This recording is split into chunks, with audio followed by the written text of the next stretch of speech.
গরুর মাংসের কালাভুনা আজকে করতে চাই যে এত কাণ্ড হইব এটা কি আমি আগে জানতাম? গরুর মাংসের কালাভুনা করবো আর সেটা যদি লাল ভুনা হয়ে যায় তখন মাথা কিছুই ঠিক থাকে না। এইজন্য কিন্তু মাথা ঠিক করতে গেলে কফি খাইতে হবে। আসসালামু আলাইকুম আপুরা বাইরে সবাই কেমন আছেন? আলহামদুলিল্লাহ আপনাদের দয়ায় আমি কিন্তু অনেক ভালো আছি।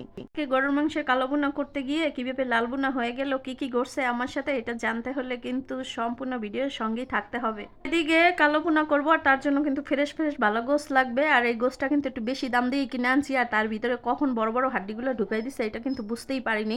তো এই জন্যই মানুষ বলে না কসাইদের কখনোই বিশ্বাস করতে নাই। কিন্তু গরুর মাংসগুলো আমি ছোট ছোট করে একটু কেটে নিচ্ছি। আর গরুর মাংসের কালো ভুনাটা করতে গেলে কিন্তু একটু মাংসটা ছোট ছোট করে কেটে নিতে হয়। এদিকে আমার ছেলেটা রেডি হয়ে অনেক সময় বসে ছিল, তার বাপের সাথে আজকে বাইরে যাবে, কারণ আমি তো যেতে পারবো না, কারণ আমার আজকে গরুর মাংসের কালো ভুনার অনেকগুলো খাবারের অর্ডার ছিল। তো সেই জন্যই কালো ভুনাটা করতে যেয়ে এত কিছু কাণ্ড হয়ে গেল। যেহেতু আজকে শুক্রবার, ছেলেটা একটা দিন বন্ধ পাইছে আর বাবার বলছিল আমি তোমার সঙ্গে বাইরে যাবো, আর বাবা বলছিল তুমি রেডি হয়ে থাকো, আমি এসে তোমাকে নিয়ে যাব। তো ছেলেটা এই জন্য রেডি হয়ে বসে আসছিল। তো বসে থাকতে থাকতে ওর অনেক খিদা লাগছে। তো বাসায় আমি সকালবেলা খিচুড়ি রান্না করছিলাম। তো ছেলেটাকে বললাম যে তুমি একটু খিচুড়ি খাও, ও বললো যে না আমি খাবো না। আর একটাই কথা, বাবা আসবে আর বাবার সঙ্গে বাইরে যাব তারপরেই খাবো। বাবা যে কখনোই কথা দিয়ে কথা রাখে না, এটা ছেলে মেয়ে এখনোই বুঝতে পারে নাই। তো আস্তে আস্তে বড় হবে আর সবকিছুই বুঝতে পারবে। তো এইদিকে আমি বললাম যে তুমি বলের থেকে একটুখানি নিয়ে খাও। তো ও বলটা ওর কাছে দিয়ে তারপরে আমি রান্নাঘরে চলে আসলাম। মাংসটা আমি ভালো করে ধুইয়ে পানিটা ঝরাই নিছিলাম আর এবার আমি একটা বড় কড়াইয়ের ভিতর বসাই দিছি আর তার ভিতরে আমি দিয়ে দিলাম কালো ভুনার যে মশলাগুলো বাজারে কিনতে পাওয়া যায়, এই মশলাটা দিয়ে দিলাম। আর এই মশলাটার ভিতরে কিন্তু সব কিছুই থাকে। তারপরেও আমি এক্সট্রা আদা রসুন বাটা দিয়ে দিলাম আর টমেটোর সস দিয়ে দিলাম, গরম মশলাটাও আমি দিয়ে দিলাম। আর এইদিকে আমি একটু জিরাও দিয়ে দিলাম, যদিও থাকে তারপরেও আমি একটু দিয়ে দিলাম। আর আপনারা রান্না করার সময় না দিলেও চলবে। তো এইদিকে আমি পেস্ট দিয়ে তারপরে তেল দিয়ে সব কিছু দিয়ে ভালো করে হাত দিয়ে মাখায় তারপরে আমি পানি দিয়ে চুলায় বসাই দিলাম। মাংসটা বসাই দেওয়ার পরে দেখলাম মাথাটা অনেক ঝিমঝিম করতেছে। আসলে রাত্রে আমার তেমন একটা ঘুম হয় নাই, তো এই জন্যই মাথাটাও ঝিমঝিম করতেছে আর মনটাও ভালো ছিল না, কারণ ছেলেটা রেডি হয়ে বসে রয়েছে তার বাবার জন্য, তার বাবা আর আসে নাই সেই জন্য। তো এইদিকে ভাবলাম যে আমি একটু কফি খাই, সবসময় এই কফিটা খাই। আসলে এই কফিটা দামি হলেও কিন্তু এই কফিটা খুবই ভালো। আর আমি বাংলাদেশে যে কফিগুলো আছে এটা আমি খেতে পারি না, তো আমি খুবই কম খাই। আর ছেলের ভয়ে একটু লুকাই খাই, আমার ছেলেটাই খেতে দেয় না। আর কেন খেতে দেয় না তার ভিডিওটা আমি করে রাখছি, আপনাদেরকে পরে দেখাবো।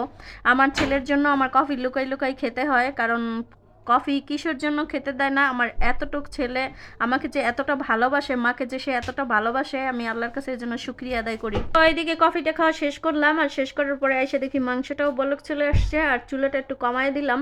তো এবারে মাংসটা নাড়াচাড়ার উপরেই রাখতে হবে, কারণ মাংসটার মশলাটা কিন্তু একেবারে যখন ঘন হয়ে আসবে তখন নাড়াচাড়ার উপরেই রাখতে হবে। আর নাড়াচাড়া করতে করতেই কিন্তু এই লাল মাংসটাই কালা হয়ে যাবে।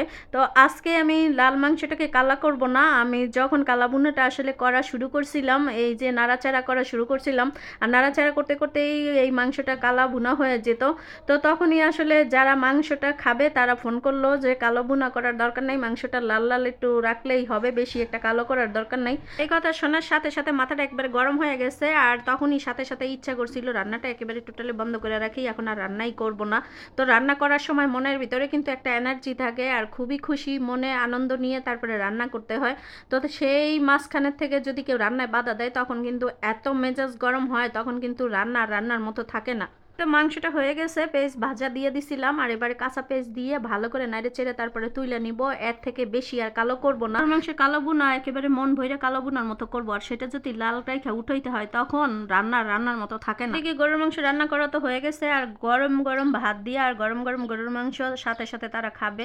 তো আমি খাবারটা দিয়ে জিজ্ঞেস করলাম যে কেমন হয়েছে, আর বলতেছে এত মজা হয়েছে, আর আগে পরে এরকম গরুর মাংস কেউ রান্না করতে পারে নাই। গরুর মাংস রান্না করাটা আসলে এতটা মজা হয়েছিল, মেহমান খাওয়া দাওয়া করার শেষে যখন চলে যায় তখন বললাম যে আবার এসেন, তখন মেহমান উঠে বললো যে অবশ্যই আসবো আপা, এই গরুর মাংস খাওয়াটা তো মিস করা যাবে না, আর কিছুর জন্য না হোক এই রান্না খাওয়ার জন্য অবশ্যই আসতে হবে। তো কারা কারা মেহমান এইভাবে আনতে চান তারা অবশ্যই এইভাবে মজা করে গরুর মাংস রান্না করবেন, দেখবেন পরবর্তীতে আপনার বাসা আর ছাড়তেই চাইবে না।